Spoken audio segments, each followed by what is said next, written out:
Hi all, അസ്സലാമു അലൈക്കും. Welcome back to my channel. ബിസ്മില്ലാഹിർറഹ്മാനിർറഹീം. നല്ല ടേസ്റ്റ് ഉണ്ട്. ഇത് നല്ല സോഫ്റ്റ് പഞ്ഞി പോലെ ഉണ്ട്. ഇതാ നോക്ക്. അമ്മ പറഞ്ഞ പോലെ നല്ല സോഫ്റ്റ് ആണ് കേട്ടോ. അപ്പോൾ ഇൻസ്റ്റഗ്രാമിൽ ട്രെൻഡിങ് ആയിട്ടുള്ള പാൽപുട്ടാണ് ഞാൻ ഇന്ന് ഉണ്ടാക്കുന്നത്. അതിൻ്റെ കൂടെ ചിക്കൻ കറിയും ഉണ്ട്. ഞാൻ ആദ്യമായിട്ടാണ് കേട്ടോ ഉണ്ടാക്കുന്നത്. പക്ഷേ അടിപൊളിയായിട്ടുണ്ട്. മക്കൾക്കും ഹസ്ബൻഡിനും നന്നായിട്ട് ഇഷ്ടപ്പെട്ടിട്ടുണ്ട്. ഇതിന് ബെസ്റ്റ് കോംബോ ആണ് ചിക്കൻ കറിയോ അല്ലെങ്കിൽ ബീഫ് കറിയോ എല്ലാം, അല്ലെങ്കിൽ സ്പൈസി ആയിട്ടുള്ള ഏതെങ്കിലും ഒരു കറി. കൂടെ ഒരു കട്ടൻ ചായ ഉണ്ടെങ്കിൽ പറയേണ്ടയില്ല. അപ്പം നമുക്ക് വീഡിയോയിലേക്ക് കിടക്കാം. വീഡിയോ ഇഷ്ടപ്പെട്ട് കഴിഞ്ഞാൽ ലൈക്ക് ചെയ്യാനും ഷെയർ ചെയ്യാനും കമൻറ്റ് ചെയ്യാനും മറക്കല്ലേ. ആദ്യം തന്നെ ഒരു ബൗളിൽ ഒരു കപ്പ് പുട്ടുപൊടി എടുക്കുന്നുണ്ട്. ഒരു കപ്പ് പുട്ടുപൊടിയെ വേണ്ടുള്ളൂ. ആ ഒരു കപ്പ് തന്നെ നമുക്ക് എല്ലാവർക്കും കഴിക്കാനുണ്ട്.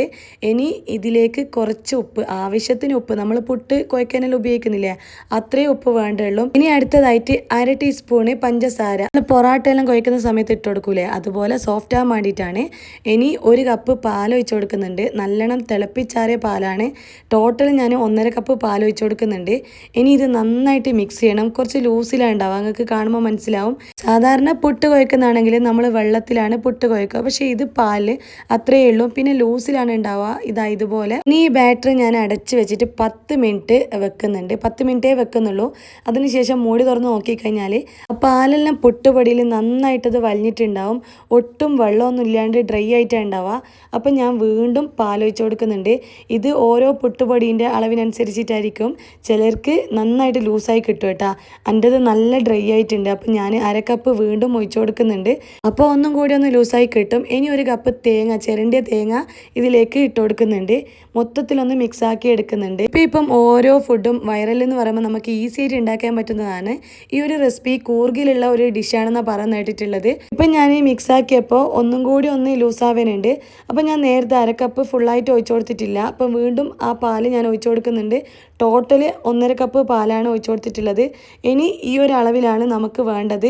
ചിലർ ഡ്രൈ ആയിട്ടും ഇട്ട് കൊടുക്കുന്ന കാണുന്നുണ്ട്. ഞാൻ ഈ ഒരു ലൂസിലാണ് ഇട്ട് കൊടുക്കുന്നത്. ഇത് മാത്രമല്ല കേട്ടോ, ഒരു റീൽസിൽ പാൽപ്പൊടി ആഡ് ചെയ്യുന്ന കണ്ടിട്ടുണ്ട്. പക്ഷേ ഞാൻ ഇട്ട് കൊടുത്തിട്ടില്ല, എൻ്റെ കയ്യിലില്ല. ഉള്ളത് കൊണ്ട് ഓണം പോലെ എന്ന് പറഞ്ഞിട്ട് അപ്പം ഞാൻ ഇത്രയും ഐറ്റംസ് ആഡ് ചെയ്തിട്ടാണ് ഉണ്ടാക്കുന്നത്. അപ്പം നമ്മളെ ഇതെല്ലാം സെറ്റ് ആയിട്ടുണ്ട്. ഇനി നമുക്കിത് സ്റ്റീം ചെയ്തെടുക്കണം. എന്നാലും നമ്മൾ തോറ്റു കൊടുക്കില്ല. എൻ്റെ കയ്യിൽ ആവിച്ചെമ്പുണ്ട്, പക്ഷെങ്കിൽ സ്റ്റീലിൻ്റെ പ്ലേറ്റ് ഇല്ല. എല്ലാവരും ആവിച്ചെമ്പിൽ സ്റ്റീലിൻ്റെ പ്ലേറ്റിൽ വെച്ചിട്ടാണ് ആക്കുന്നത് കണ്ടിട്ടുള്ളത്. അപ്പം ഞാനൊന്ന് മാറ്റി പിടിക്കുന്നുണ്ട്. നോൺ സ്റ്റിക്കിൻ്റെ പാനിൽ ഒന്ന് ബട്ടർ മിക്സ് ചെയ്തിട്ട് ഇട്ട് കൊടുക്കുന്നുണ്ട്. നോൺ സ്റ്റിക്കിൻ്റെ പാന് ചൂടായി വന്നിട്ടുണ്ട്. ബട്ടർ ഞാൻ മിക്സാക്കി എടുക്കുന്നുണ്ട്. ഉപ്പില്ലാത്ത ബട്ടറാണ്. ഇനി ഇതിലേക്ക് ഞാൻ ഈ ഒരു മാവ് ഇട്ട് കൊടുക്കുന്നുണ്ട്. നമുക്ക് നോക്കാം സോഫ്റ്റ് ആവോ ഇല്ലയോ എന്ന്. ഇല്ലെങ്കിൽ നമുക്ക് ഇത് ഒഴിവാക്കിയിട്ട് പഴയ പോലെ ചെയ്തെടുക്കാം. ഇതിന് ശരിക്കും പറഞ്ഞു കഴിഞ്ഞാൽ പാപ്പുട്ട് എന്നാണോ പാൽപുട്ട് എന്നാണോ എന്നൊന്നും എനിക്ക് അറിഞ്ഞൂടാ. അറിയുന്ന പോലെ ഉണ്ടെങ്കിൽ ഒന്ന് കമൻറ്റ് ചെയ്യണേ. പിന്നെ ഈ പാൽപുട്ട് കഴിച്ചോലുണ്ടെങ്കിൽ ഒന്ന് പറയണേ. കാരണം ഇതിൻ്റെ ടേസ്റ്റ് കഴിച്ചോൽക്ക് മാത്രമേ പറയാൻ പറ്റുള്ളൂ. ഇപ്പോൾ കഴിക്കാത്ത ആൾക്കാരാണെങ്കിൽ എന്തായാലും ഒന്ന് ഉണ്ടാക്കി നോക്കുക. നമ്മളെ പുട്ടും പാൽപുട്ടും വ്യത്യാസം നമുക്ക് മനസ്സിലാവുമല്ലോ. എനിക്കിത് കണ്ട മുതൽ ഒന്ന് ഉണ്ടാക്കി വെക്കണമെന്നുണ്ടേനും. കാരണം പുട്ടുപൊടി കൊണ്ട് ഉണ്ടാക്കുന്നതുകൊണ്ട് തന്നെ വളരെ ഈസി ആയിട്ടുള്ള എളുപ്പമായിട്ടുള്ള റെസിപ്പി ആയതുകൊണ്ട് തന്നെ എനിക്ക് എന്താവും എന്നുള്ള ഒരു ക്യൂരിയോസിറ്റി ഉണ്ടേനും. അപ്പം ഞാൻ മാവെല്ലാം ഒന്ന് പരത്തി സെറ്റാക്കിയിട്ട് മൂടി വെക്കുന്നുണ്ട്. തീ കുറച്ചിട്ട് ഒരു 5 മിനിറ്റ് വെച്ചാൽ മതി. ചെറിയ തീയിലാണ് വെക്കേണ്ടത് കേട്ടോ. നോൺ സ്റ്റിക്കിൻ്റെ പാത്രത്തിലായതുകൊണ്ട് എനിക്ക് അത്ര ഐഡിയ ഇല്ല. സ്റ്റീമറിലാണെങ്കിൽ ഒരു 5-10 മിനിറ്റ് വെച്ച് കഴിഞ്ഞാൽ ആവി വരുമല്ലോ. അപ്പം നമുക്ക് മനസ്സിലാവും.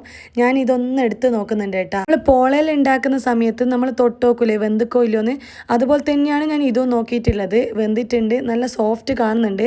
അപ്പം അടിഭാഗം ഇളകി വരുന്നുണ്ട്. അങ്ങനെ ആയിക്കുണ്ടാവുന്നുള്ള തീരുമാനത്തിൽ ഞാൻ ഗ്യാസ് ഓഫ് ചെയ്തിട്ട് ഞാനിതൊന്ന് മുറിച്ച് മാറ്റുന്നുണ്ട്. അപ്പം മുറിക്കുമ്പോൾ ഒന്നും പൊട്ടിപ്പോന്നും ചെയ്യുന്നില്ല. നിങ്ങളുടെ കയ്യിൽ സ്റ്റീലിൻ്റെ പ്ലേറ്റോ അല്ലെങ്കിൽ വേറെ എന്തെങ്കിലും ഉണ്ടെങ്കിൽ സ്റ്റീമറിൽ തന്നെ വെച്ചോക്കെ കേട്ടോ. ഞാനിതുപോലെ ആക്കിയെടുത്തതെന്ന് വെച്ചാൽ എൻ്റെ അടുത്ത് അത് ഇല്ലാത്തതുകൊണ്ടാണ്. പിന്നെ മേടിച്ചിട്ട് ആക്കുമെന്ന് വെച്ചാൽ പിന്നെയും നമുക്ക് ഒരു ക്ഷമ നശിക്കും. അതുകൊണ്ട് ആ ഒരു ടൈം ഞാൻ കാക്കുന്നില്ല. പിന്നെ ഒരു പീസ് ഞാൻ അടർത്തി മാറ്റിയിട്ട് നിങ്ങൾക്ക് കാണിക്കാൻ പോവാണ്. നല്ല ചൂടുണ്ട്, ആവി പറക്കുന്നുണ്ട്. നമ്മളെ പരീക്ഷണം പൊളിഞ്ഞിട്ടില്ല, സക്സസ് ആയിട്ടുണ്ട്. നല്ല സോഫ്റ്റ് ആയിട്ട് കിട്ടിയിട്ടുണ്ട്. തേങ്ങയും പാലെല്ലാം ഇട്ടുകൊണ്ട് തന്നെ നല്ലൊരു സോഫ്റ്റ് ഉണ്ട് കേട്ടോ. പിന്നെ ബേക്കിൽ നിന്ന് ഇതെല്ലാം നോക്കിക്കാണുന്ന മക്കള് കട്ട വെയിറ്റിംഗ് ആയിട്ട് നിൽക്കുന്നുണ്ട്. ഈ ഒരു റെസിപ്പി കണ്ട മുതലേ അമ്മ പറയുന്നുണ്ട്, ഉമ്മ നമുക്കത് ഉണ്ടാക്കുക, സിമ്പിൾ അല്ലേ എന്ന് പറഞ്ഞിട്ട്. പിന്നെ ഞാൻ നാളെ ആവാന്ന് മാറ്റി വെക്കുന്നുണ്ടേനും. ഇന്ന് പിന്നെ അടിപൊളി ചിക്കൻ പൊരിച്ചിട്ടുള്ള ഒരു കറിയുണ്ട്. ആ ഒരു കറി ഉള്ളതുകൊണ്ട് തന്നെ എന്തായാലും ഉണ്ടാക്കാമെന്ന് വിചാരിച്ചു. ഈ ഒരു ചിക്കൻ കറി ഉണ്ടല്ലോ, ഉള്ളിയൊന്നും വാട്ടാണ്ട് ഞാൻ ഉണ്ടാക്കിയെടുത്തിട്ടുള്ളതാണ്. വളരെ സിമ്പിളാണ്, ചിക്കൻ പൊരിക്കണമെന്നേ ഉള്ളൂ, പിന്നെ വേഗം നമുക്ക് ഉണ്ടാക്കിയെടുക്കാൻ പറ്റും. ഞാൻ ഈ ഒരു റെസിപ്പി ഇതിൽ മുന്നേ വ്ളോഗിലിട്ടതാണ്. നോമ്പ് തുറേൻ്റെ കഴിഞ്ഞ വർഷം നോമ്പ് തുറേൻ്റെ റെസിപ്പീൻ്റെ ഒപ്പം ഇട്ടതാണ്. അത് ഇതിൻ്റെ കൂടെ ഇടുന്നുണ്ട് കേട്ടോ. വേണമെങ്കിൽ നിങ്ങൾ കണ്ടോക്ക്, സൂപ്പറാണ്, പെട്ടെന്ന് തന്നെ നമുക്ക് ഉണ്ടാക്കിയെടുക്കാൻ പറ്റും. പിന്നെ അത് മാത്രമല്ല, ചിക്കൻ പൊരിച്ചിട്ട് ഞാനൊരു കുഞ്ഞിപ്പത്തിൽ ഉണ്ടാക്കിയിട്ടുണ്ട്. ആ ഒരു ടൈമിനും ഞാൻ ഈ കറിയാണ് ഉണ്ടാക്കിയിട്ടുള്ളത്. ഇന്ന് ഞാൻ ഇതിനു വേണ്ടി ഉപയോഗിച്ചിട്ടുള്ള പുട്ടുപൊടി മൂന്നാർ പുട്ടുപൊടിയാണ്. ഇത് ഞാൻ നെസ്റ്റോന്ന് മേടിച്ചിട്ടുള്ളതാണ്. അതുപോലെ മലബാർ ടേസ്റ്റിൻ്റെ പുട്ടുപൊടിയും അജ്മി പുട്ടുപൊടിയും ഞാൻ ഉപയോഗിക്കലുണ്ട്. അപ്പം ഞാൻ അമനാണ് ആദ്യം കൊടുത്തിട്ടുള്ളത്. ഓനാണ് എൻ്റെ ഫസ്റ്റ് ടേസ്റ്റർ. ഓൻ കഴിക്കുന്ന നോക്കിന്ന് സഹിക്കാൻ പറ്റാണ്ട് പിന്നെ എല്ലാവരും കൂടി അങ്ങനെ എല്ലാവർക്കും ഇഷ്ടപ്പെട്ടിട്ടുണ്ട്. നിങ്ങളൊന്ന് ട്രൈ ചെയ്ത് നോക്കി. ഇഷ്ടപ്പെട്ട് കഴിഞ്ഞാൽ എന്തായാലും ഒന്ന് കമൻറ്റ് ചെയ്യണേ. ഒരു പുതിയ റെസിപ്പി ആയിട്ട് ഞാൻ വീണ്ടും വരുന്നതായിരിക്കും. അസ്സലാമു അലൈക്കും.